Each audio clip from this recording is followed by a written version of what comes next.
Hi, everyone. Good morning, and welcome back to Nova Scotia's chapter of National Accessibility Week. We have a really special presentation today, and I hope you were able to join in and tune into some of our other presentations throughout the week and some of the workshops. They've been really great and really information-based, and I know they've been educational for myself as well, someone who is familiar with the field. So I hope you were able to tune in and catch some of the stuff we had this week. If not, that's okay. All of the stuff that we have aired is going to be available on our YouTube channel. So if you head over to YouTube and search reachAbility Association, you'll see all of the NAAW 2021 events there that we have hosted. And if you're not able to stay for the whole time today, that's okay, because it will be available on YouTube, but also it's going to be aired as well tomorrow at 10 a.m. So if you're not able to stay for the whole time today, or you just catch a little bit, you can join us tomorrow as well at 10 a.m. So our presentation today is called Opening Doors for Everyone, also known as ODE. And the reason this is such a special thing for reachAbility is because this is a program that we used to offer. So we started Opening Doors for Everyone in 2018 as a response to Nova Scotia getting its Accessibility Act. And the question was, we have this act, all of this forward-thinking direction and information, but what are we going to do with it? How are we going to get it out there so that people know that Nova Scotia, A, has its own act, but B, is really dedicated and committed to getting the act implemented and making sure that it's appropriate for everyone. And so our wonderful CEO, Tova Sherman, she said, reachAbility can do that. We can spread the word. We can get it out there. We already do this work. We already work with this community. And so we did the Opening Doors for Everyone presentation all across Nova Scotia for about 3 years. And so we're excited to be presenting it again with new and updated 2021 information.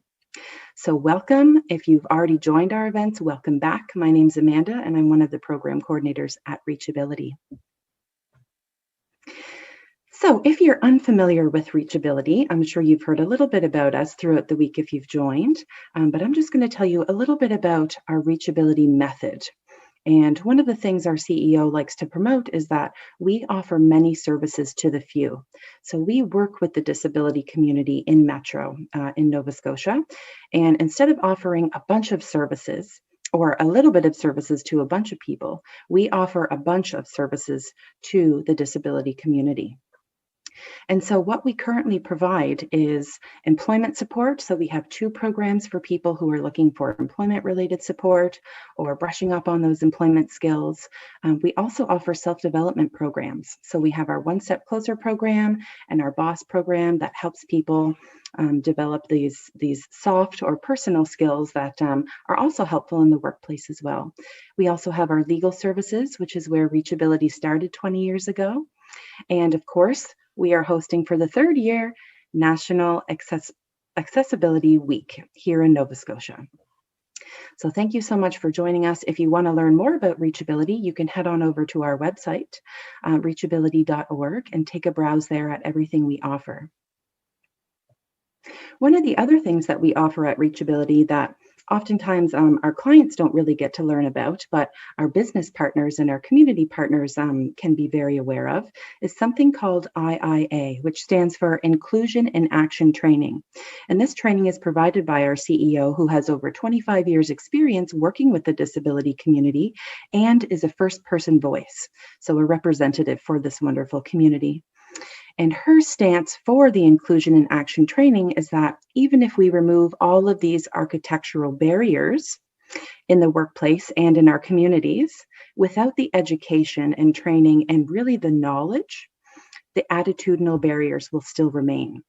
And what we're seeing is that we are doing and implementing all of these great, structural updates and building code updates, which is absolutely necessary. But we're still finding these attitudinal barriers, which is these kind of assumptions that people can unconsciously and unintentionally make about persons living with disabilities. And so the goal of this program today too is to help challenge those old mindsets that don't come from a bad place, but oftentimes really do have difficult consequences for people in the disability community. So what we do is we train businesses to help challenge that mindset, those old stigmas and biases that many of us don't even know we still carry. So if you are interested in learning about the training that we provide, so we not only serve the disability community, but people who are impacted by and also impact the disability community. So employers and community organizations as well. So some examples of what inclusion in action training could be, and this is just the tip of the iceberg. There are so many different modules, and also inclusion in action training is buildable. So if your business or organization needs specific training on inclusion or disability awareness or accessibility knowledge, please reach out to us because we can build that as well.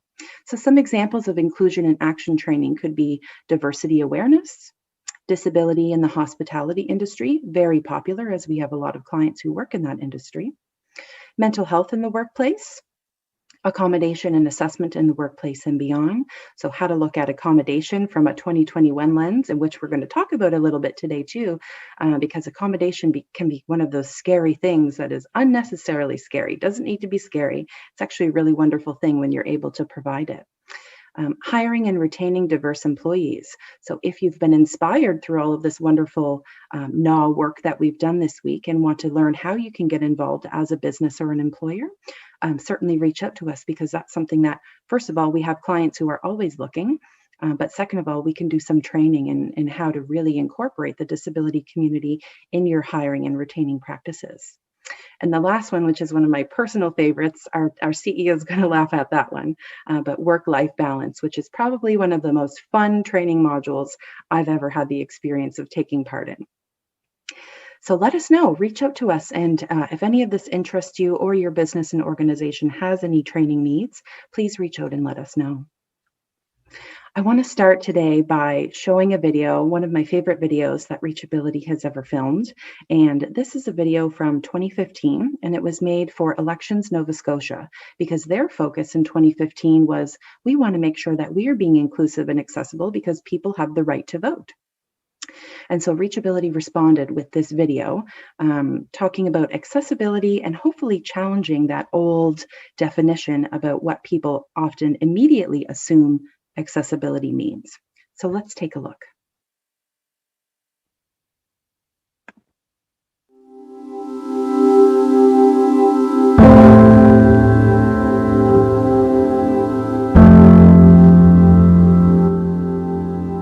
I usually expect to be challenged somewhere along the way. When I disclose the fact that I have anxiety and depression, I feel like maybe people might not take me as seriously. I feel like I'm judged as soon as I walk in. Projection of stereotypes. Hey, I don't see a disability. You must be making it up. The overwhelming judgment that comes along with my headscarf. I identify as transmasculine, genderqueer. My Mi'kmaq name is Dancing Deer. I have a lot of invisible barriers that prevent me from doing a lot of the normal mainstream things as everybody else. Most likely my heart's racing. I might be sweating, a little bit of a chill, and I'm trying to pull myself together. My challenges are hidden and people don't see. It's hard to know how to act in pretty much any situation, because I have no idea what other people assume of me. People automatically assume that, I can't speak English, or they assume that I'm not from here. Almost like an othering, feeling like I don't really belong. Just assume that I'm not like everyone else.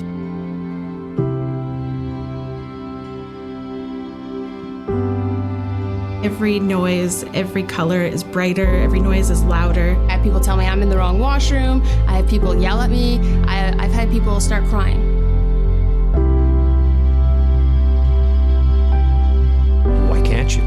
She goes, that's part of your job. I felt like there was about maybe 1 million people in that one small room. I knew that my reaction was not one I had felt before. I feel alienated in my own home because I'm supposed to feel comfortable in Scotia, but I don't. There's all kinds of a lot of racism, I think, that's been passed down systemically and structurally in society and how people view you. It felt like the walls were closing in on me. I'll avoid certain stores. I'll avoid certain people. I'll avoid certain workplaces for sure. It really takes a toll on you, and it's very difficult to have to be able to walk away. And that everyone was staring at me. I would just feel like all that's coming at me all at once. Why don't you go back to your country, foreigner? So I'm gonna be challenged by every single person I have to interact with. And it's too frustrating. It's not worth it. It's not worth the emotional toll that takes. I'm very selective to who I want to invite to become part of my life. Feeling like their voice is inadequate because it's been minimized, I guess, for so long. I don't want to have to explain every time. To ask, to not make assumptions, using clear, concise sentences, encouraging me to take a breath. When I meet eyes with you, you don't shun away. When I smile at you, you smile back. When I wave at you, you wave. Asking the questions. Is there anyone that needs any specific help? Did anyone require a place to sit? I am more than my gender. There's a lot more things that we can talk about. Oh, that person thinks I'm normal too. When I think about it being a better place and I think about it being comfortable for me. Just be yourself and treat people who you see that are different or aren't welcome. Just treat them how you would want to be treated. Being greeted with a really smiling face. Smiling at me.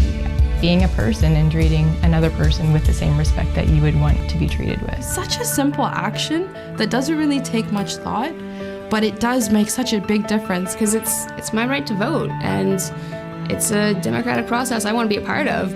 I am very passionate about voting. democracy is very important to me. I'm a political science student, so But what we want is to be able to have an opportunity to do things like everybody else.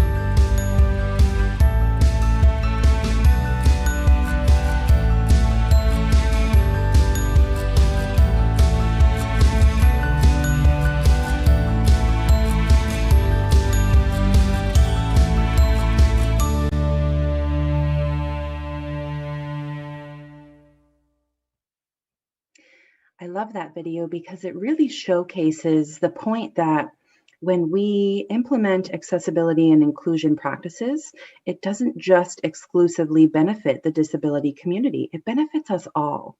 And that's one of the things that we're going to be talking about today, which is the benefits and utility of becoming more accessible. And oftentimes when people think about accessibility, they think about, the infrastructure and the physical elements, and that is so important and absolutely baseline and necessary.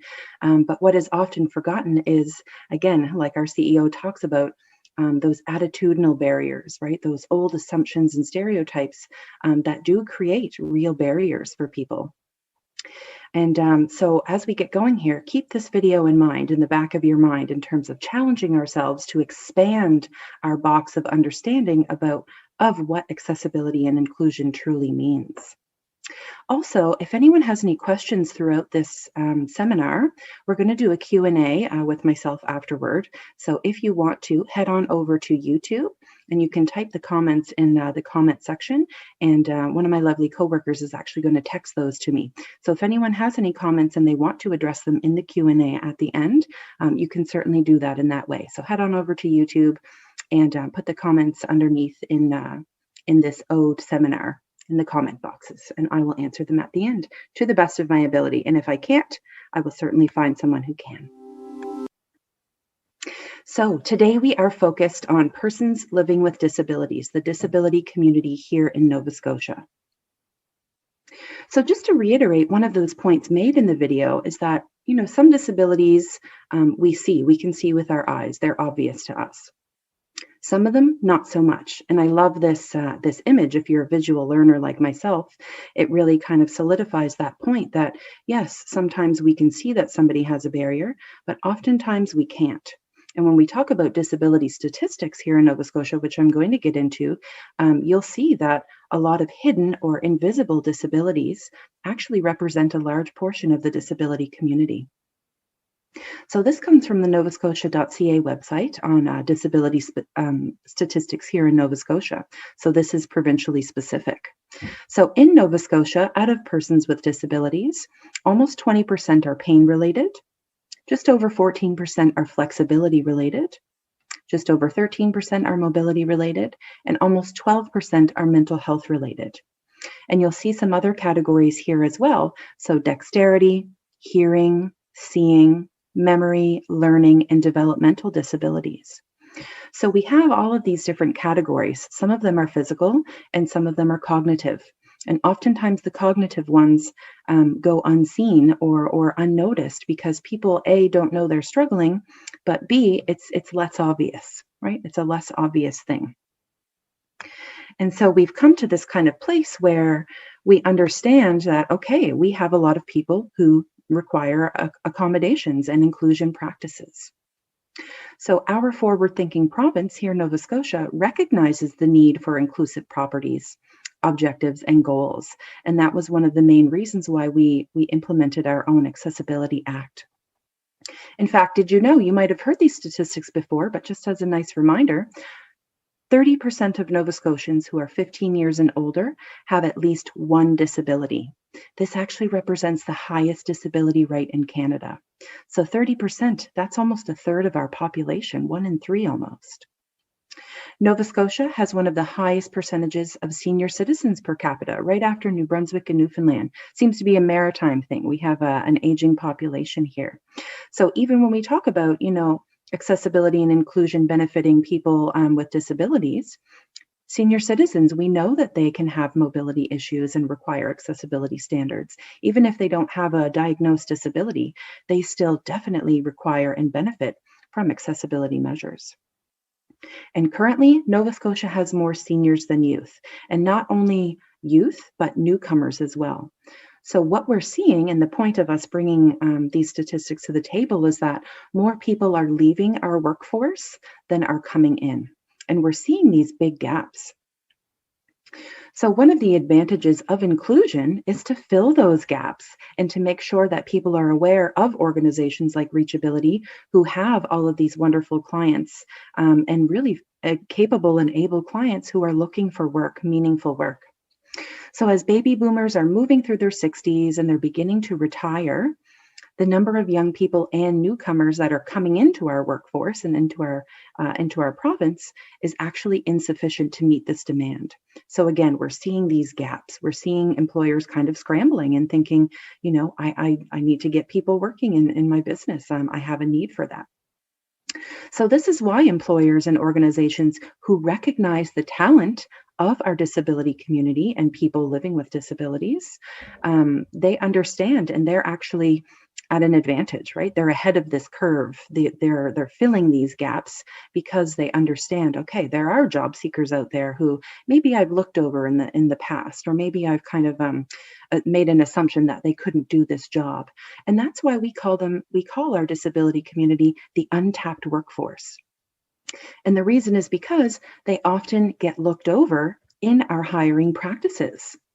So this untapped workforce, our disability community, we often have these stereotypes or assumptions or generalizations or even labels that we place onto them. And we usually do it unconsciously and unintentionally, of course, but it still has detrimental effects. So we want to make sure, it's okay if we thought that way in the past. We're thinking new now. We're growing in our knowledge, and now we are tapping in to this untapped workforce.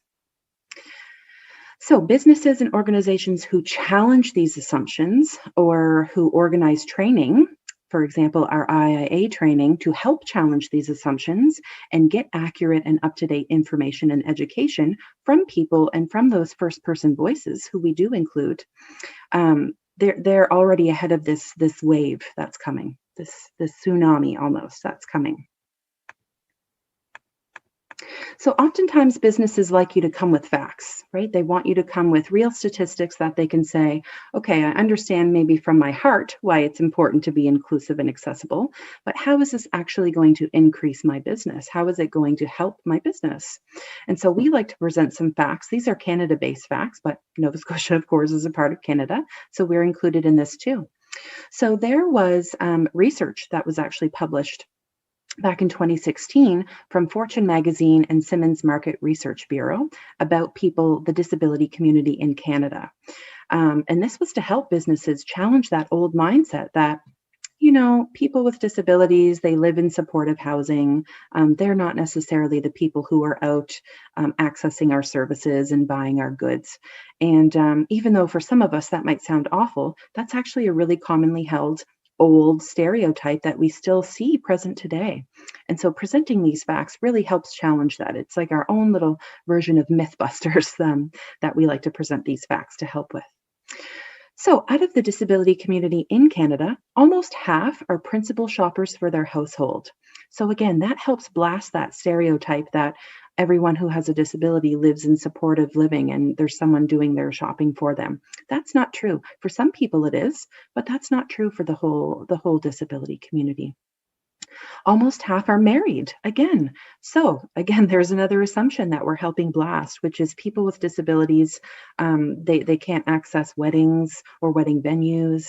And even though that is true, that's not their fault. It's because our venues and our systems are inaccessible.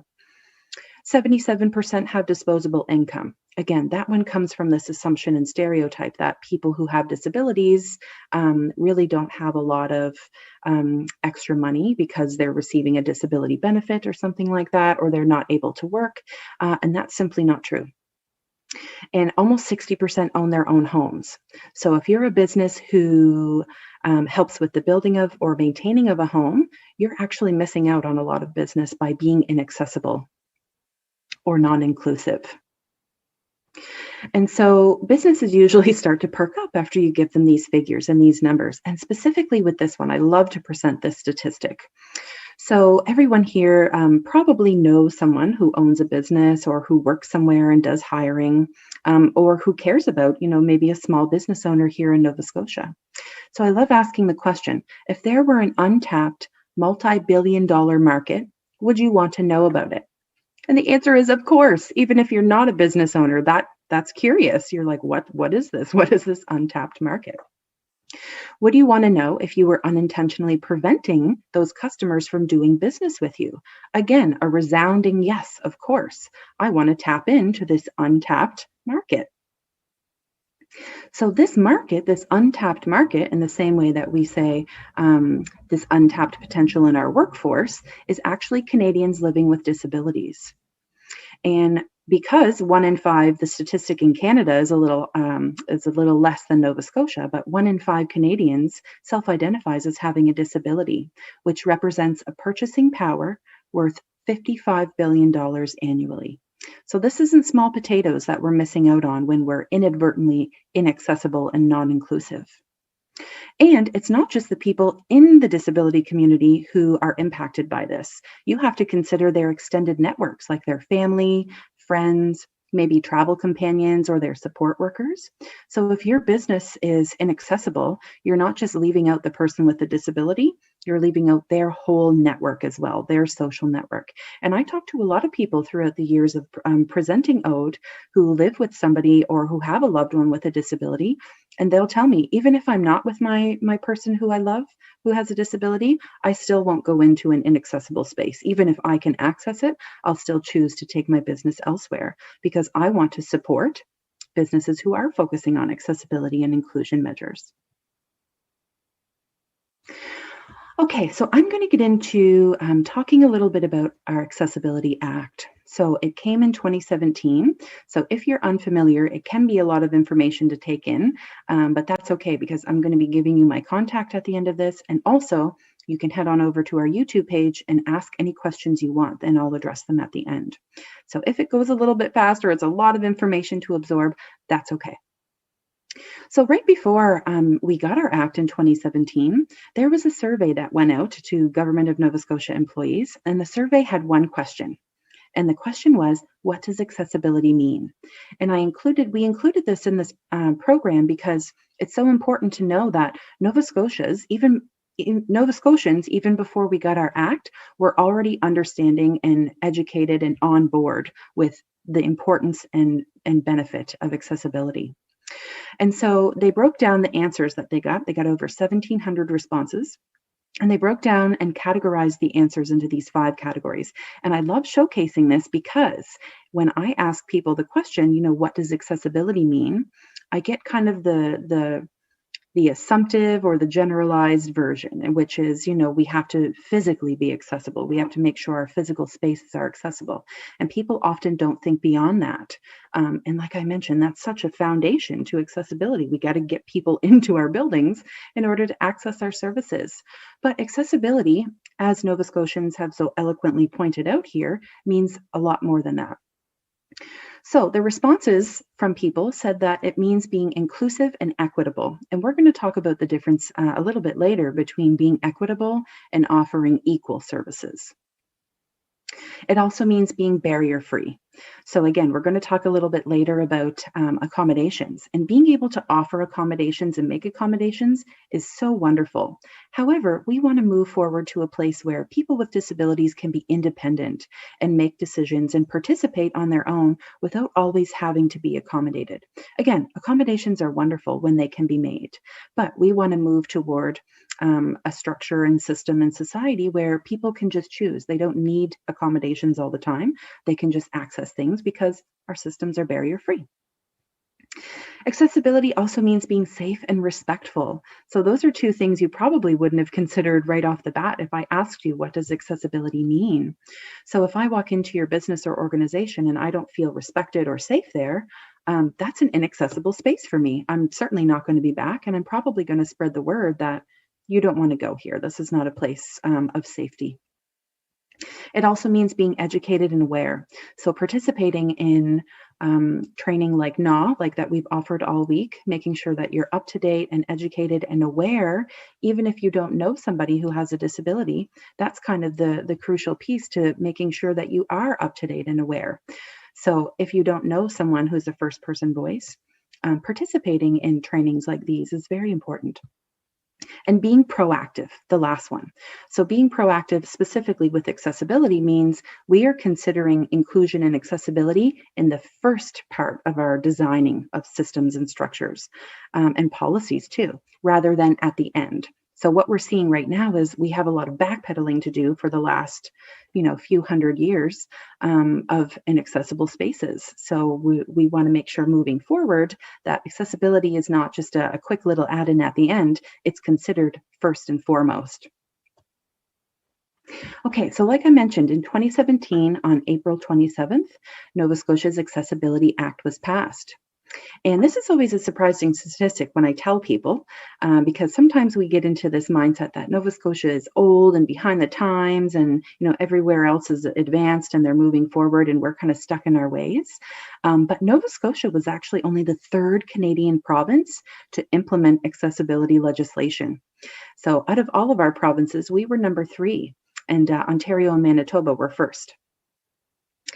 So our goal with the accessibility legislation and the Act is that we recognize, of course, accessibility is a basic human right, but also we have set a goal of an accessible province by 2030, which is an ambitious goal, and there's lots of work that's being done and soon to be implemented. So we have the Nova Scotia Accessibility Directorate, and we also have the Accessibility Advisory Board. So I'm going to talk a little bit more about those in a couple slides here. So with the Act, currently, the government developed 6 accessibility standards. So 6 areas where we are actually going to focus all of our efforts and energy into talking about inclusion and accessibility. So 6 categories, and I'm going to give you that breakdown now. So the first one, of course, is built environment. We want to make sure our infrastructure is accessible. So standards in this area are addressing how to prevent but also remove barriers to make buildings, streets, sidewalks, rights of way, and any other shared spaces accessible to all. And this includes where people live, work, learn, and play. So all of our buildings, all of our outside points of access, all of those shared spaces that we have to make them as accessible as possible, fully accessible. Now, this was actually the first standard, one of the first 2 standards that is being worked on, or that has been being worked on since 2017. And they actually have their own standard development committee. So the Built Environment Standard Development Committee The majority of the members are actually first-person voices, so people who are living with disabilities. And that was actually something that was in the Act, mandatory component of the Act, because we want to make sure that the people who we're making these decisions about, that it's actually appropriate and going to benefit them. That just makes sense, of course. And in August 2020, so one of the more recent updates, I think there were 68 recommendations that were submitted for review. So they are going to the Accessibility Advisory Board, as well as the Minister of Justice. So they're going to be working together to implement all of these recommendations that have come over the last few years.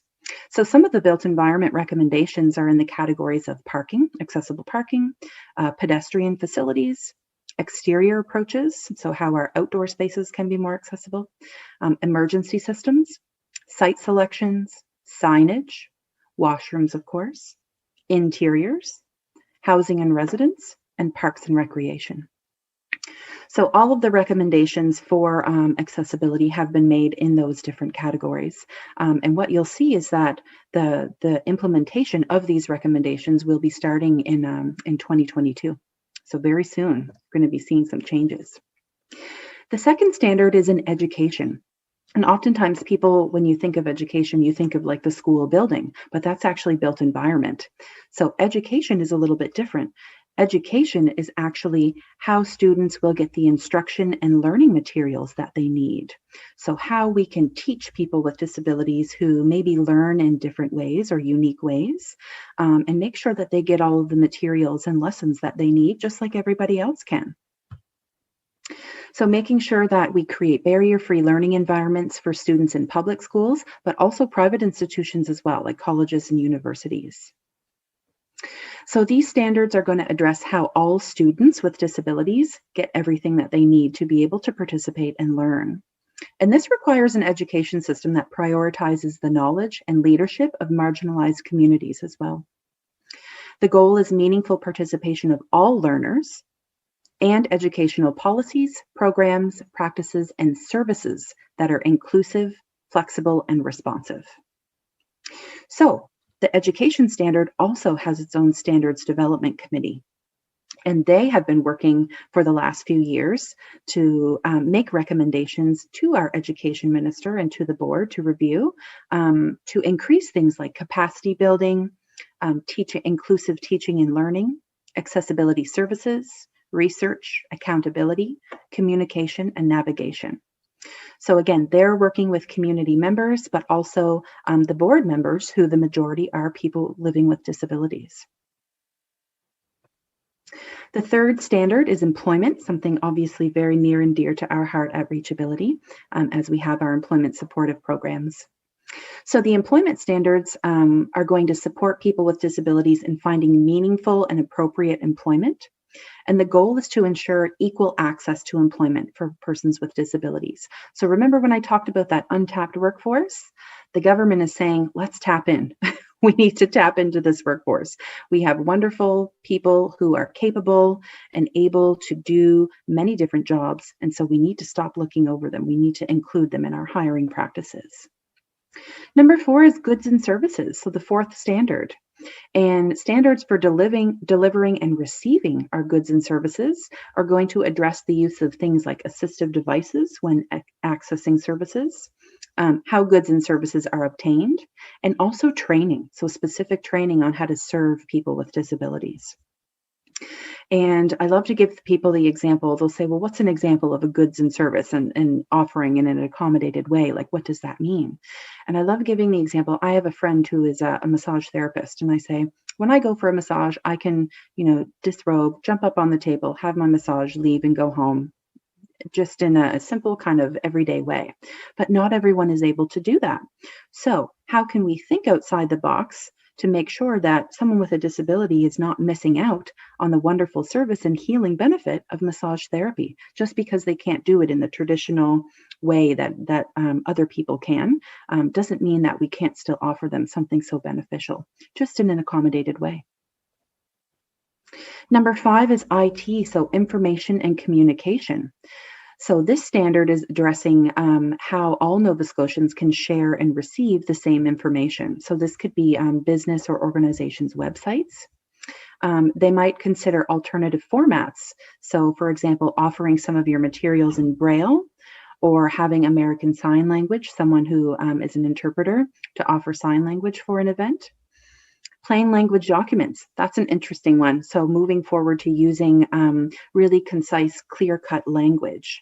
And particularly in the legal field, they were doing a little bit of talking about this a few years ago. And someone said to me, have you ever tried to read a legal document? And I said, no. And they said, it's like another language. Like you almost have to learn the lingo. And not everybody either has the time or ability to do that. So why don't we just use plain language so the most amount of people can understand as possible? Or even offering large print. So that could be physically or online as well. Accessible websites and technologies, and any kind of standard for communicating with people with disabilities. So information and communication. And the last standard is transportation. So making sure that these standards are going to encourage people to make things easier for everyone to travel, both, of course, rurally and urban areas of Nova Scotia. Transportation that would fall under Federal Accessibility Act, so the ACA, which I'll talk a little bit briefly about in a few minutes, like air travel and rail travel, that doesn't fall under Nova Scotia's Accessibility Act. So just kind of a little tidbit there for you. So those are the 6 standards that we currently have. The Accessibility Act applies to the government first. So the government is going to be reviewing all of their own policies and infrastructure and procedures to make sure they implement accessibility because they want to lead by example. But the Act also applies to public and private sector organizations as well. The Act includes compliance and enforcement mechanisms. So there are going to be surveys and assessments done of spaces, not only spaces, but programming as well.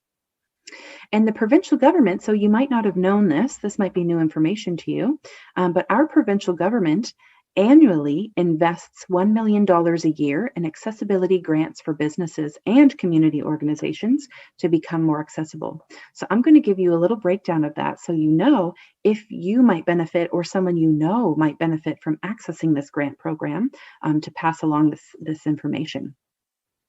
So the accessibility grants are through the Department of CCH in Nova Scotia, so Communities, Culture and Heritage. They are offering cost-shared grants. So they've been offering this since 2017. They started this program, and it was a quick response to Nova Scotia getting its Accessibility Act. And the response was sometimes, not all the time, but sometimes accessibility upgrading is expensive, or it can be. And so the government said, we want to make sure we're helping our Nova Scotia small and medium businesses to help cover some of that financial need. So cost-shared grants through the Department of CCH to make accessibility-related improvements for their customers and employees.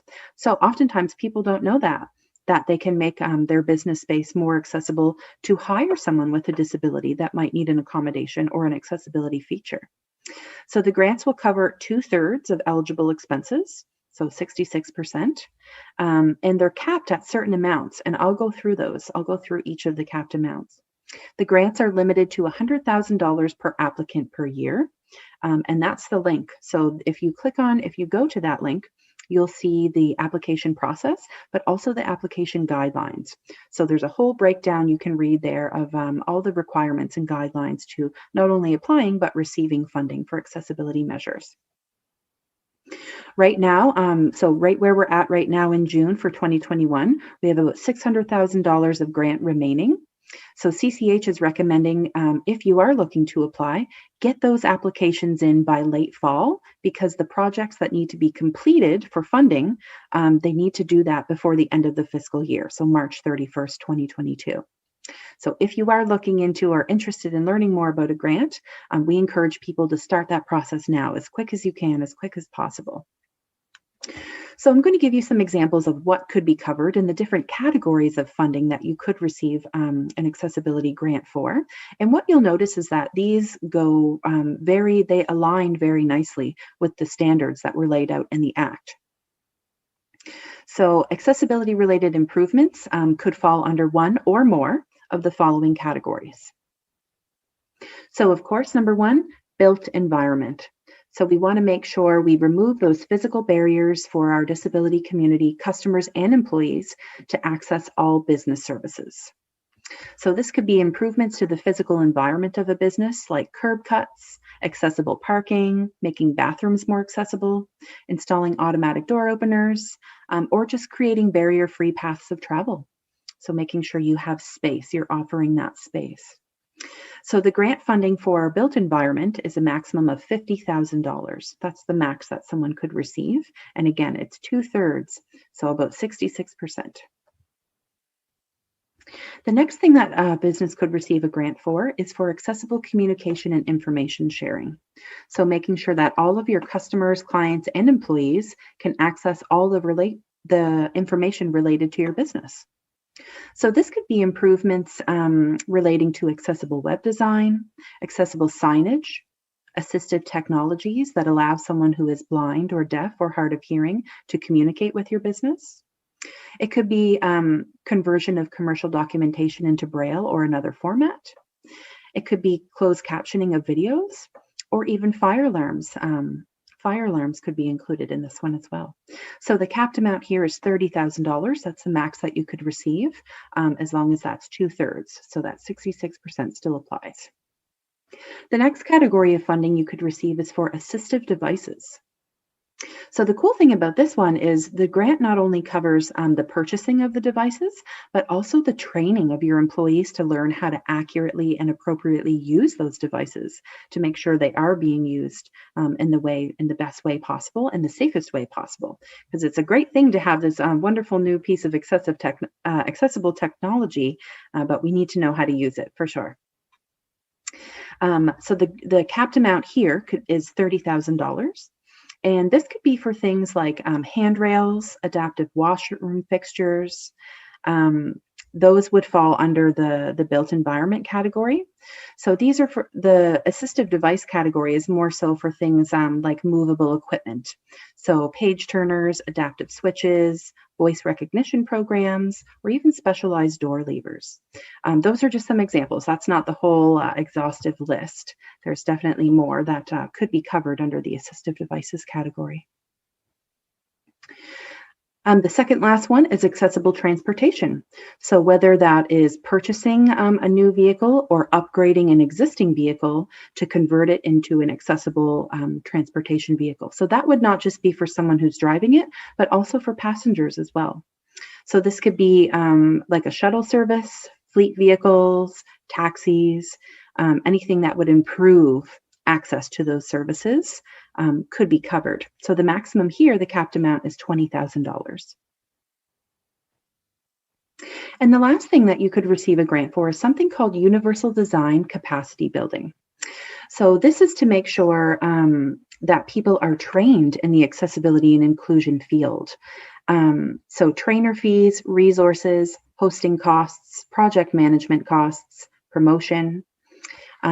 This one is a little bit different than the first four. So I would direct you to the CCH grant website to read a little bit more about this one. So some of you might have heard of the Rick Hansen certification training program that they offer. And we do have some people here in Nova Scotia who are trained in that and who do the training program. That's an example of something that someone could receive a grant for. So if you wanted someone on your team who was Rick Hansen certified to be able to go in and do assessments and surveys of spaces, this would be a grant that could cover some of that training. And if you're not a business, but you're a community-based organization, like a nonprofit or a Mi'kmaq band council, or a municipal service and a municipal field, you could receive a community accessibility grant. So this is for to make sure that not only our businesses are being supported, but community grants as well are being offered to nonprofits, municipalities, and our Mi'kmaq councils. So if you are if you do fall under that category of who can apply, you can also receive funding. So you don't just have to be a business.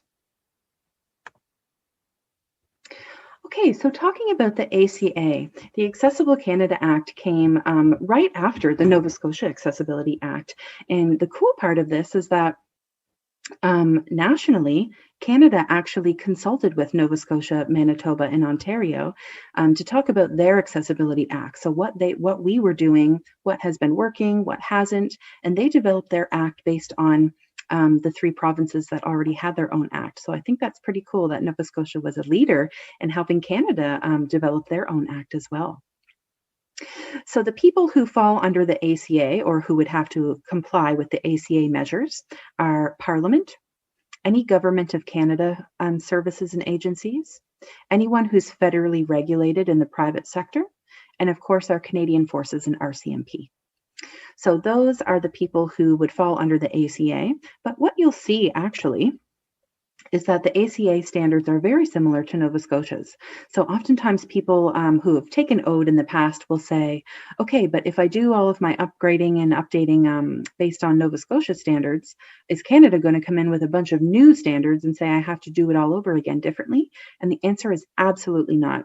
You'll see that they're very aligned and very supportive of one another, both of the acts. So when I show you just a little a breakdown of what they have released, a poster that the ACA released, you'll see the categories are very similar to the breakdown I gave you of Nova Scotia Accessibility Act.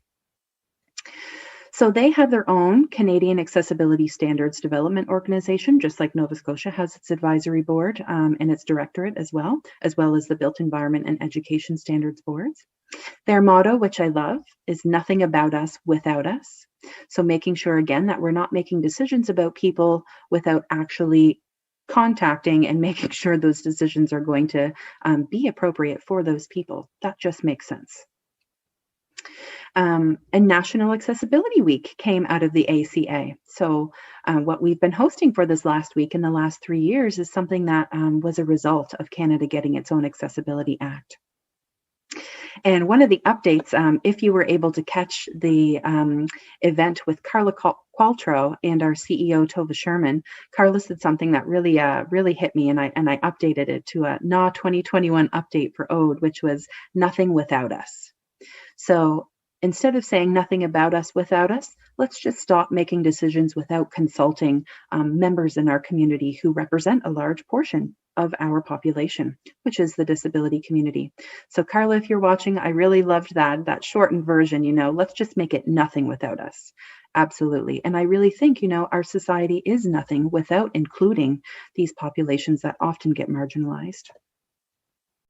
Oh, and something really new that the ACA just kind of just released recently for NAAW 2021 is something called the Accessibility Data Hub. And this came from StatsCan as well as the Employment and Social Development Department of Canada. So they just unveiled the new Accessibility Data Hub.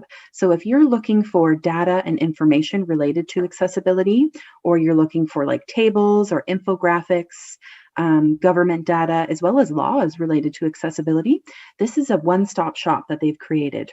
So if you go to the Accessibility Data Hub, you'll be able to find all of the information related to disability and accessibility in Canada.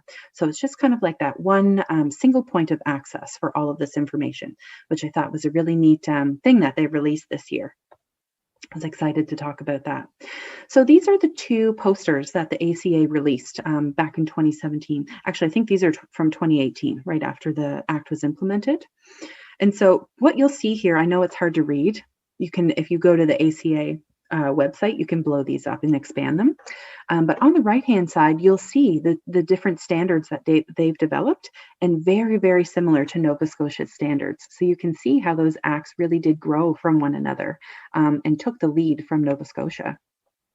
So built environment, employment, information and technology, communication, transportation, procurement, service design and delivery, all very similar to our standards as well. So oftentimes people will ask, it's great to have the education and information and knowledge, which is absolutely mandatory, but what can I do? What are some tangible actions that I can do?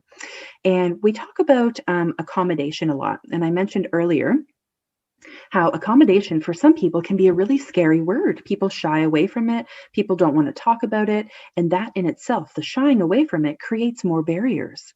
So we like to, at reachAbility, talk about the ease of accommodation, how easy and simple sometimes it can be to be an accommodating employer or business or organization.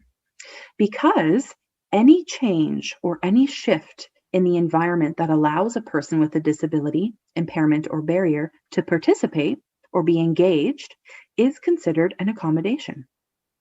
So accommodations can be temporary, they can be periodic, or they can be long-term, depending on the condition and the request.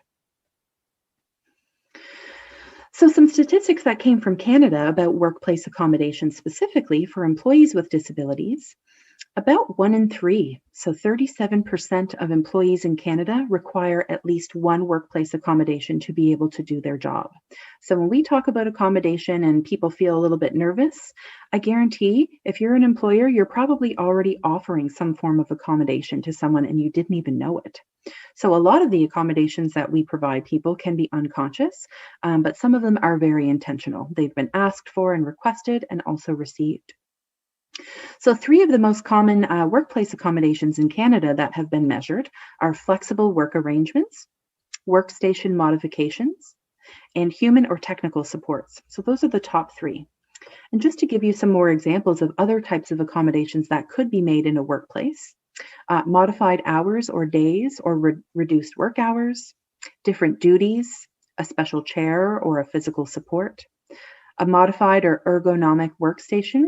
I've been practicing for a few years how to say ergonomic. I still don't think I say it right, but I hear that word a lot. Working from home. So we've seen that over the last year and a half, right? It has forced some people into that situation. So for people who have needed that accommodation, we're realizing, how accessible it really can be for people to work from home. Maybe a computer with specialized software, a human support, accessible parking, technical aids, accessible elevators, handrails, ramps, widened doorways or hallways, communication aids and supports, adapted washrooms, specialized transportation, or other work arrangements. So other things that were agreed upon. So these are just some examples from StatsCan of accommodations that have been requested or have been given. So some actions, some actual specific things that we can start doing to become more accessible in ways that maybe you haven't thought of or considered before. And we like to present these kind of simple and easy ways to alleviate that stress and that anxiety about, accommodations, oh my goodness. It's really not always a big deal or a big deal that we have made it to be. So here are some accessibility examples that you might consider, or I hope we put on your radar. So maybe menus, if you're somebody who offers a menus that are large print, so having a few, or compatible with e-reading software, or maybe offering some magnifying sheets. So those are at Staples. I think there's 10 in a pack for like $3. Lower counter heights. So maybe just in one section if you can't do the whole counter. Again, plain and concise language, contract, and documents. So making sure that, if you are having a hard time reading it and you're not someone who identifies as having a disability, imagine someone who had a cognitive disability or a learning challenge trying to get through that contract or document. So having that on your radar, really important. Well-lit pathways and common spaces. So if your business has like a darker ambiance, which is nice, making sure that you still have those spaces that are clear. If somebody had like a vision impairment, or maybe they had a mobility issue and they needed to make sure they can see everything. Allowing a section for service animals, if that's possible. So some people rely on their animals. Having straws available for drinks. So that one was in conflict kind of with our ecological goals a few years ago, but some people have disabilities that prevent them from being able to drink from a cup or a glass. So having straws available just for when somebody might need it. Accessible washrooms with clearly marked signs and exit points. Or even small flashlights for reading a menu or navigating those dimly lit ambiance spaces. So some inclusive practices, oftentimes these cost nothing. These are free. These are free ways of accommodating and making sure we're being inclusive, just as a first consideration. So a person who has low vision may need to have information read out loud to them. Again, free, doesn't cost anything. Someone who uses a scooter may need help finding an accessible route or a wheelchair. An individual with a learning disability may need to have instructions written down for them. A person who has a hearing impairment may need to know about any assistive listening devices, or if an interpreter will be present at a public meeting or event. A person who is unable to stand for a long period of time, they might benefit from having a little seating area where people might have to stand in line or wait for something and stand. A person with an intellectual disability may need assistance with and extra time to complete forms. Again, doesn't cost anything. These are free accommodations and ways that we can be inclusive. A person who's blind may be assisted by telling them the denominations of money being exchanged during a financial transaction. So that could be helpful for someone with a vision impairment. So some communication tips when you are speaking with somebody who has a disability. Speak directly to people.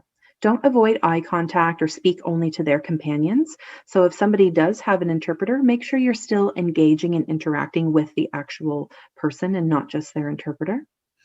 Be patient and give your full attention to people who may have a difficulty communicating. Some people need more time to express themselves, and some people don't even have a disability and need that. So again, another way that all of these tips and all of these inclusion practices benefit everybody, right? This benefits everyone. If you don't understand someone, don't pretend like you do. So oftentimes we can shy away from wanting to get clarity because we're afraid to offend. I know Tova was talking about that in one of the NAAW events the other day with Dorico Simmons, which is, sometimes we think we're being nice and kind and friendly by, not wanting to address the elephant in the room, but that actually creates even more of a barrier, and it takes us away from learning something really crucial to work with this person. So ask a question. Tell them, I didn't catch that, or I didn't quite understand. Could you tell me a little bit more? There's nothing wrong with doing that. That's not offensive to get clarity. Some other communication tips: maintain respectful body language and facial expressions. So particularly if someone has a visible disability, avoid staring at them or making their disability the focus of conversation. So if they want to bring it up and educate you and talk about it, that's fine, but we don't want their whole identity, or what you're assuming their whole identity to be, just from what you see. Keep paper and a pen handy for exchanging notes with a person who is maybe hard of hearing or deaf or has a speech disability, or just anything else that might affect their communication.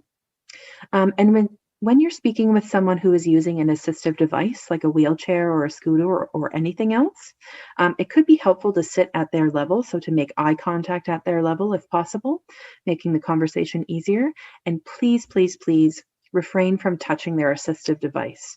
So unless they approve or unless they request, because oftentimes people's assistive devices are an extension of their body. So just like you wouldn't walk up and touch someone's body, please refrain from touching people's devices unless they request.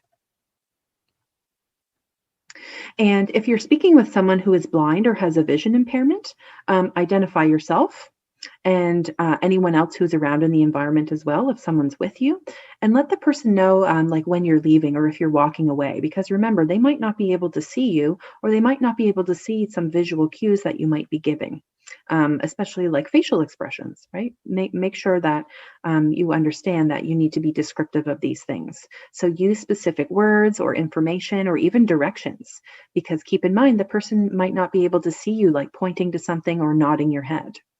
And offer to read printed material out loud if necessary. So those are just some ways, some kind of everyday, simple, easy ways that we can be more inclusive and more accommodating, and often either free or very low cost. So that's hopefully taking some of that fear out of accommodations and accessibility for a lot of people. Another term you might hear, or you might have heard, been used a lot in the last few years, because our focus and dedication has been to accessibility, is something called universal design. Again, it's not this big scary thing that people shy away from. All universal design means is that we want to make sure we're developing our systems so that they are as usable by as many people as possible. So again, another kind of reiteration that accessibility features don't just benefit the accessibility community, they benefit everyone. Everybody wins. It's a win-win-win when we are more inclusive and accessible. So making sure that everything is user-friendly and we have the best approach to include as many people as we can. So I said I would come back to this difference between equality and equity. And you might have seen these images before. They get used a lot. They're very common, but I love them because it really does show that difference between equality and equity. So oftentimes it's attractive for us to say, yes, everybody gets the same thing. We're equal. But when we take a step back and listen to that, we realize, well, not everybody needs the same thing. I don't need the same thing as you. You don't need the same thing as me. So why are we all getting the same thing? So equality sounds attractive, it sounds well-intentioned, and it very well is. But when we talk about equity, equity means giving people what they need to be able to succeed and to participate and do everything that we all are doing. And so sometimes people don't need a box, they need something else. However, if we are keeping the Nova Scotia Accessibility Act in mind, remember I mentioned earlier, our goal is to be barrier-free or as barrier-free as possible. So remember I said offering accommodations is wonderful if you're able to do it. If we move toward a barrier-free society, we don't need to, as you can see here from this image, constantly be offering accommodations. People can be independent and make their own choices and do what they want and need to do without having to be assisted. So I love those images because it does kind of give that visual representation of, you know, what does it look like to be barrier-free and the difference between equality and equity. Okay, so we've come to the end here. So a final reflection, just kind of as a takeaway for you to consider as you leave. Did you gain any new perspectives today? So has your perspective grown or shifted in any ways? What's your most important takeaway from today and from learning about all of this? And maybe even consider one thing that you'll do or think about differently moving forward and how that will affect not only how you treat people, but what you advocate for, because we're always looking to build our community of advocates for people living with disabilities as well, and for accessibility and inclusion work. Okay, so I included my email on this slide, but you can certainly reach out to reachAbility at any time. Again, if you have any questions, please head on over to our YouTube page now, and I will be here for a little bit to do some Q&A. So I'm just going to check in with Jessica to see if she's been texting me any questions. And I will be here. Thank you so much for tuning in, everyone. Again, if you missed part of this, or you, for some reason, didn't catch the whole thing, or you wanted to see it again for some reason, you can tune in tomorrow. So it's going to be shown, this exact presentation will be shown again tomorrow at 10 a.m. on our YouTube channel. And please, too, we have one final event tomorrow at 2 o'clock. And it's going to be talking about some things that we addressed here, but the accommodation piece and disclosure piece in the workplace. So we're going to have HR professionals coming in and talking about, you know, educating us on what and how to disclose regarding disabilities and barriers in the workplace. So please tune into that tomorrow, 2 o'clock, if you can. And that's our last event for NAAW. So thank you so much for joining us. Thank you so much for coming on board and challenging yourself, and hopefully you're more educated and aware and perhaps even enlightened. Thank you again. My name is Amanda, and I'll be here for some questions. So take care.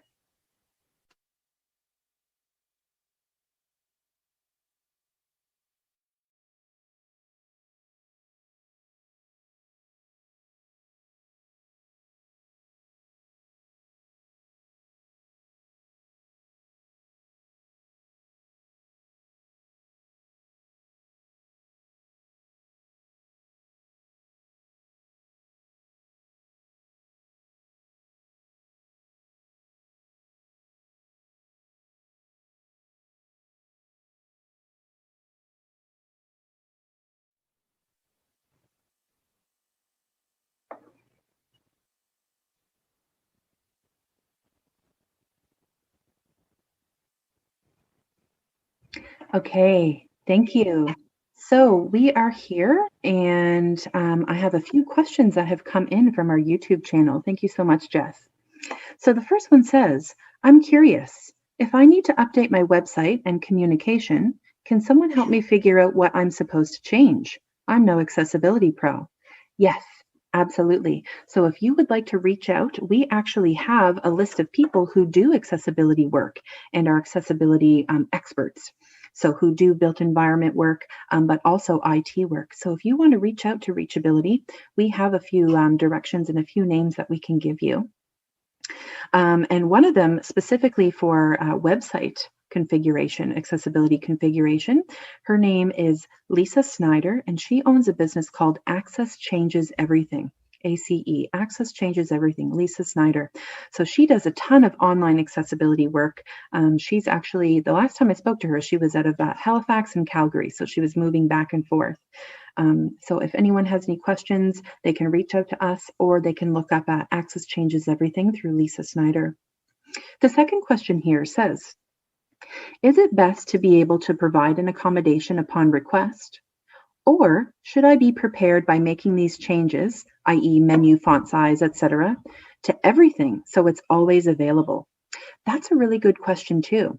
So with menus specifically, we like to say that you might not update every single menu, but definitely have a handful of them available. And being proactive means doing things ahead of the curve. So I think this is a wonderful question. So considering accessibility, even though it hasn't been requested or specifically needed, considering all of these upgrades and ways that you can grow is a way of being proactive and staying ahead of this curve.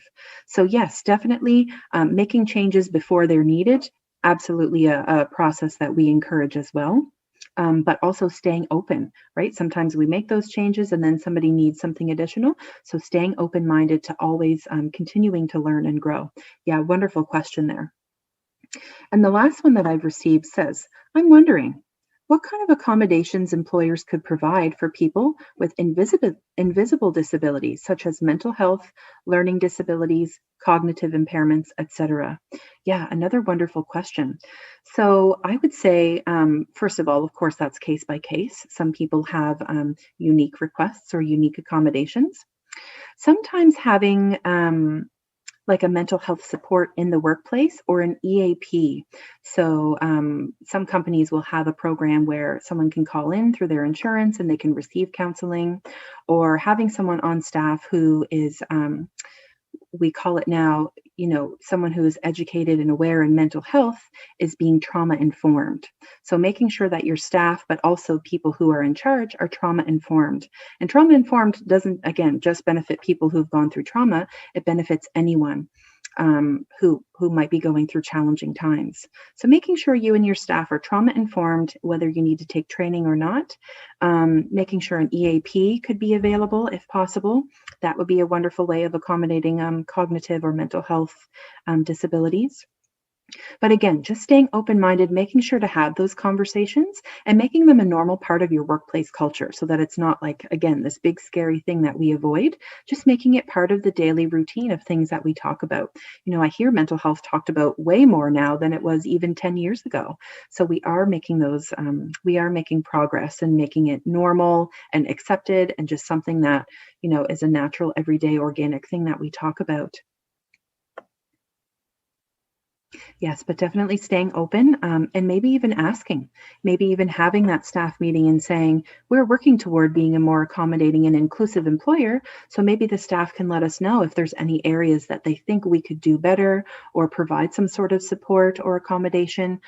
Please know that we are open and willing and dedicated to that. And that's wonderful too, because then sometimes people shy away from requesting an accommodation because they think, oh, I'll never get that, or, oh, I don't want to put them out of the way. But once you normalize that conversation and say, hey, we are here to accommodate, we're here to include you, and we want you to be as comfortable as possible. Sometimes just that conversation and knowing that you are a safe person that someone can go to request something, that can make all the difference. Yeah, wonderful questions. Thank you.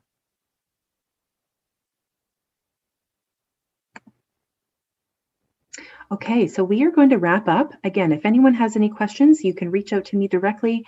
You can type them in our YouTube channel, or you can just reach out to reachAbility, and we can certainly point you in the right direction and help you with any accessibility or inclusion needs you have. Thank you so much for joining today. My name's Amanda. I hope you can join us tomorrow to wrap up a wonderful week of National Accessibility Week here in Nova Scotia. Thank you so much. Take care.